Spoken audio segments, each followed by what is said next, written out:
এক বনে টোনা ও টুনি নামে এক দম্পতি বাস করত। টোনা ছিল খুব পরিশ্রমী আর খুব ভালো। সে সারাদিন কষ্ট করে বনে বনে ঘুরত আর খাবার সংগ্রহ করত। এদিকে টোনার বউ টুনি ছিল ভিন্ন স্বভাবের। সে ছিল খুব আলসে। সারাদিন বাড়িতে বসে থাকতো আর খেত। তার পেটে ক্ষুধা লাগলে মাথা ঠিক থাকতো না।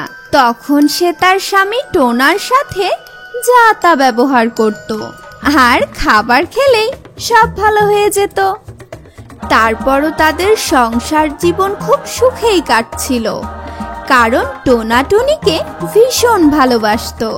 টোনা ঘরে বসে না থেকে সারাদিন টুনির জন্য খাবার খুঁজে বেড়াতো।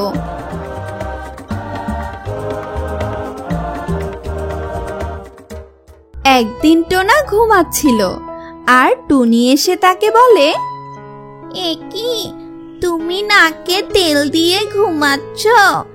আমার ক্ষুধা লেগেছে, তাড়াতাড়ি খাবার নিয়ে এসো না।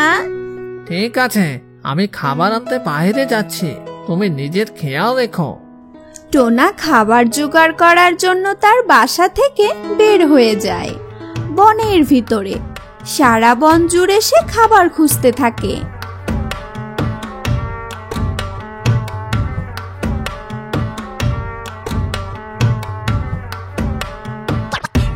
কি ব্যাপার, সেই কতক্ষণ ধরে খুঁজছি, আজও তো খাবারই খুঁজে পাওয়া যাচ্ছে না। খুঁজতে খুঁজতে টোনা একটা বড় আম গাছের পাকা আম দেখতে পায়। সেই পাকা আমগুলো দেখে টোনার ভীষণ লোভ হয়। আর সেই গাছে ছিল একটা বদমেজাজি কাকের বাসা।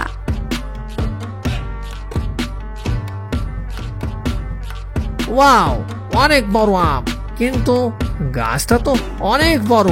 যে করেই হোক এই আম আজ আমাকে টুনির কাছে নিয়ে যেতেই হবে, সে খুব খুশি হবে। টোনা আম গাছের আম পাড়তে যায়, কিন্তু আমটি ছিল টোনার তুলনায় অনেক ভারী আর বড়। যেই না সে আম ছিঁড়ে অমনি তার মাটিতে পড়ে যায়। আম পড়ার শব্দে কাকের ঘুম ভেঙে গেল, আর ঘুম থেকে জেগে সে ভীষণ রেগে যায়। তুই আমার আমের ঘুম ভাঙলি, আর তোর এত বড় সাহস আমার গাছের আম পাড়তে এসেছিস? দাঁড়া, তোকে মজা দেখাচ্ছি। কা কা। কাকের রাগান্বিত আর ভয়ঙ্কর চেহারা দেখে টোনা ভীষণ ভয় পেয়ে যায়। আমের চিন্তা বাদ দিয়ে তখন টোনা জীবন বাঁচানোর জন্য দৌড়াতে থাকে, আর কাকও তার পিছু পিছু ধাওয়া করতে থাকে।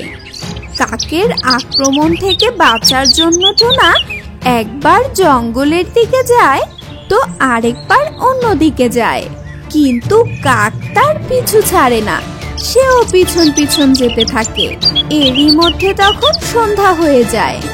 টোনা তখন ক্লান্ত হয়ে পড়ে, সে আর পারছিল না। তাই সে কোনো রকমে উড়ে বাড়ির দিকে রওনা দেয়। আর এদিকে কাক টোনার পিছু পিছু তার বাড়ির দিকেই আসতে থাকে। টুনি বউ, দরজা খোলো তাড়াতাড়ি।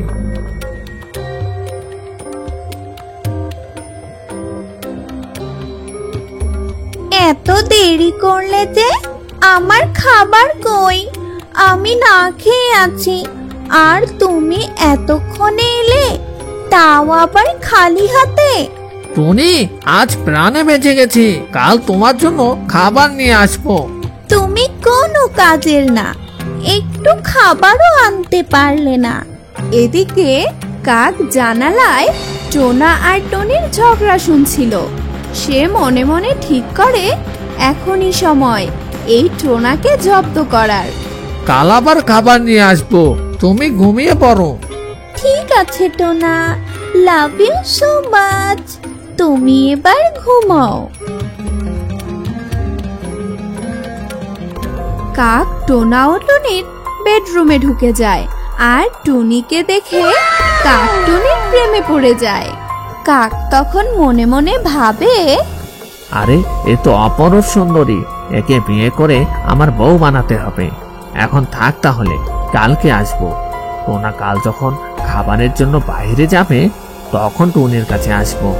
এই ভেবে সে চলে যায়।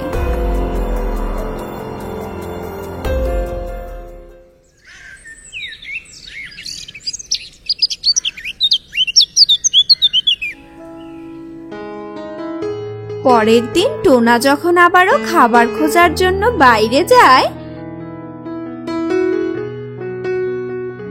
কাক তখন টুনির কাছে চলে আসে।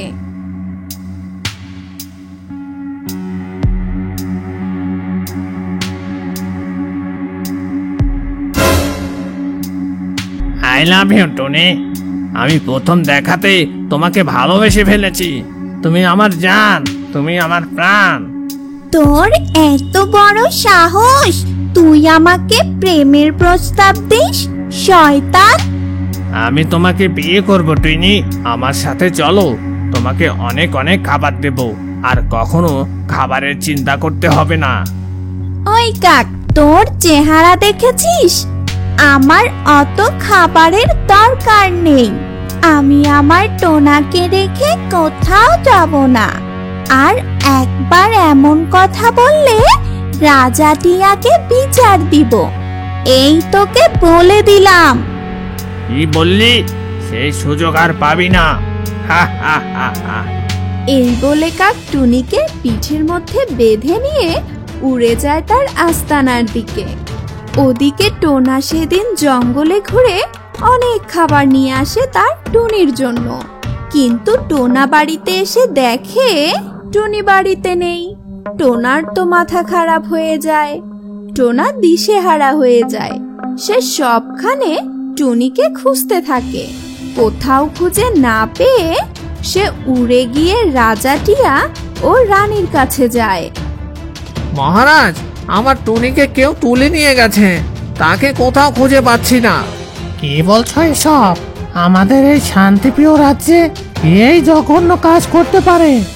মহারাজ, একজনকে আমার সন্দেহ হয়, অভয় দিলে বলতে পারি। ভয়ের কিছু নেই, বলে ফেলো কে সে। গোস্তাকে মাফ করবেন জাহাপনা, আপনার রাজসভার একজন সদস্য কাক এই কাজ করে থাকতে পারে। তখন টোনা তার সন্দেহর কথা বলে এবং কাল কি কি ঘটনা ঘটেছিল সব কিছু খুলে বলে। আপনার রাজসভার সদস্য, তাই ভয়ে বলতে পারছিলাম না। অপরাধী কোনো দলের হতে পারে না। অপরাধী অপরাধী। সেনাপতি ইগল, তোমার বাহিনী নাও আর চলো কাকের বাসায়। ওর ক্যারেক্টার খারাপ, সে আগেও একবার এমন কাজ করেছিল। এবার যদি টুনিকে সেই অপহরণ করে তাহলে তার আর কোনো রক্ষা নেই। এরপরে সব পাখিরা মিলে উড়ে যায় সেই জঙ্গলের সেখানে, যেখানে কাক টোনাকে আক্রমণ করেছিল, এবং সেখানে গিয়ে তারা কাকের বাসা খুঁজতে থাকে।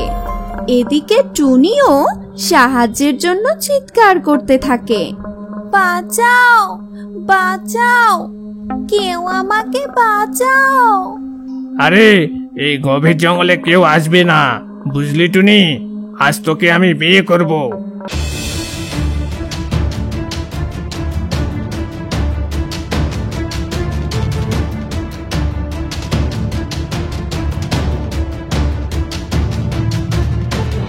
তুই আর সে সুযোগ পাবি না, তোকে এর শাস্তি পেতেই হবে। ওরে যাও, ওই কাককে এখনই বন্দি করো। তখন সেখানে প্রহরীরা যায় আর কাককে বন্দি করে ফেলে।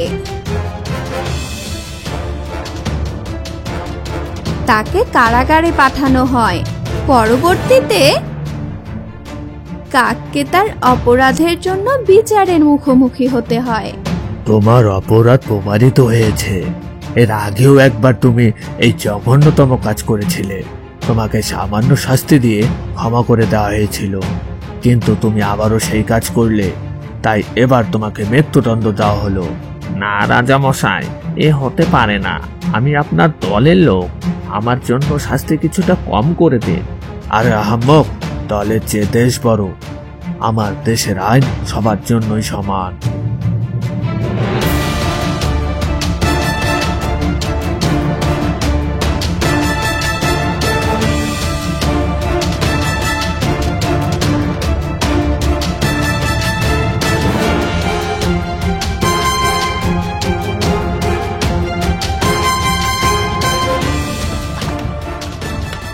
রাজামশাইয়ের ন্যায়পরায়ণতা দেখে সবাই খুব খুশি হয়। সবাই জয়ধ্বনি দেয়, মহারাজের জয় হোক, মহারাজের জয় হোক।